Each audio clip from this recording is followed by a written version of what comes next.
Microsoft aren't giving up on consoles yet, but they are significantly changing their approach, and alongside a similar concept from Valve, we could be looking at the end of the console war as we know it. Today, I'll discuss the next console generation and give you my initial thoughts as a game designer on Xbox's Project Helix and how the gaming space is about to change. The gameplay in the background today is of Ori and the Will of the Wisps being played on an Xbox Series X. Let's get into it. Xbox recently had a change in leadership, with Phil Spencer stepping down and Asha Sharma being appointed as the new head of Xbox. Only a few days into her new position, Asha Sharma decided to announce Project Helix, Xbox's next hardware release, with only small bits of information pointing at the system's ability to play both Xbox and PC games. It was said more information would be announced at GDC on the 11th of March, which was only yesterday at the time I'm recording this. To give the quick version, Xbox and Windows are becoming one thing, with the new system running Windows with an Xbox mode, which is also rolling out to all Windows PCs in April.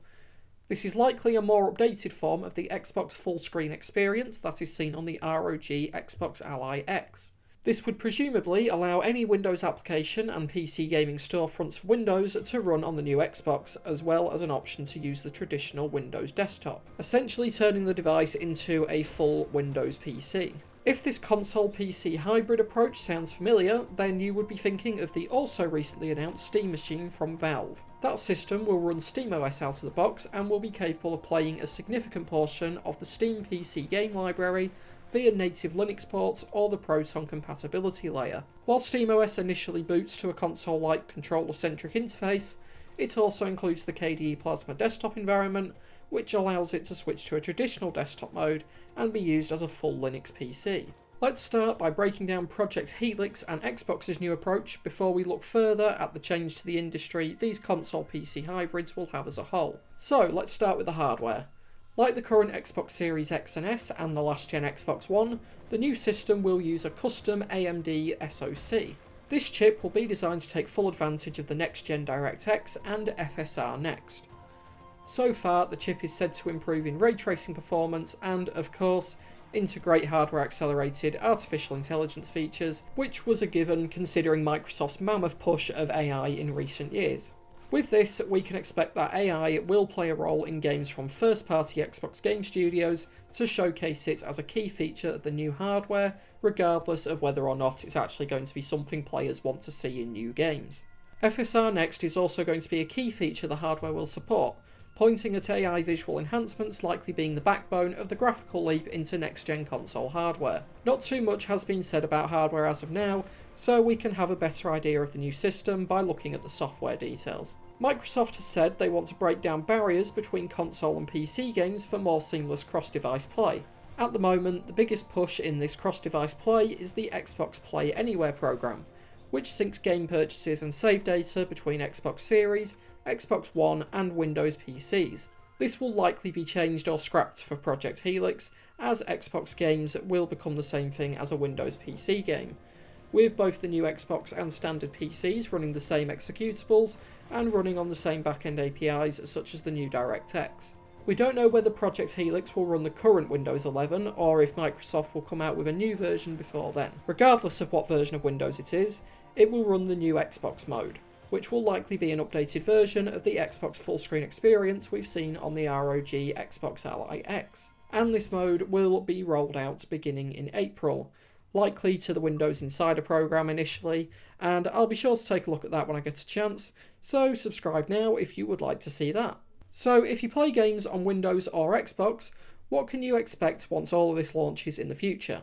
I think this has the potential to both make Windows gaming better and Xbox gaming worse for players. The reason for this is because Xbox right now is using a more specific and purpose-built software stack to ensure games run consistently well across all Xbox hardware, and developers can specifically optimize for that stack and the specific limited selection of hardware used in Xbox consoles.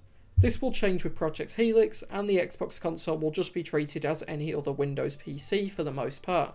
Now, we don't know yet if Microsoft will specifically optimize Windows or the Xbox mode to take advantage of the Project Helix hardware by, for example, still providing unique versions of DirectX or implementing separate hypervisor around OSs while in Xbox mode like they currently do on Xbox Series consoles. We don't know how good this Xbox mode is going to be yet, but if it's anything like the Xbox full screen experience, the key area outside of performance where the new Xbox could be worse is in ease of use and controller navigation. At the moment, with any full screen controller UI on Windows, whether that's the Xbox full screen experience or Steam Big Picture or any other form that you use, you still need to have a keyboard and mouse around, as there is always some pop-up or game launcher or error message because it's Windows that won't work with a controller. However, this Xbox mode could prove as a good thing for PC gamers, as it likely will trim down Windows' background processes and allow for more performance in games.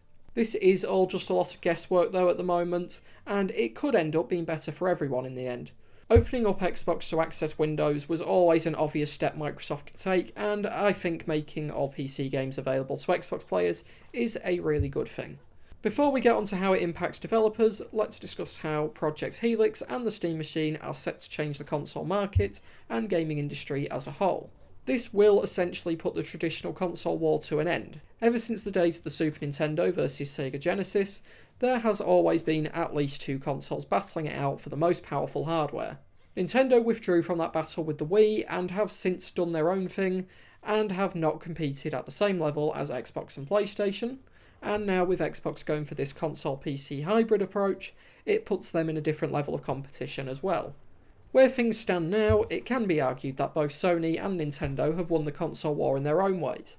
PlayStation has sold the most hardware in every generational battle for hardware power, and Nintendo has sold the most hardware in the gaming console space in recent years with the Nintendo Switch. I think we'll now see a new battle, a platform war as it has been called, with the likely big two competitors being Microsoft and Valve, competing for the best gaming platform, Xbox/Windows and Steam/SteamOS.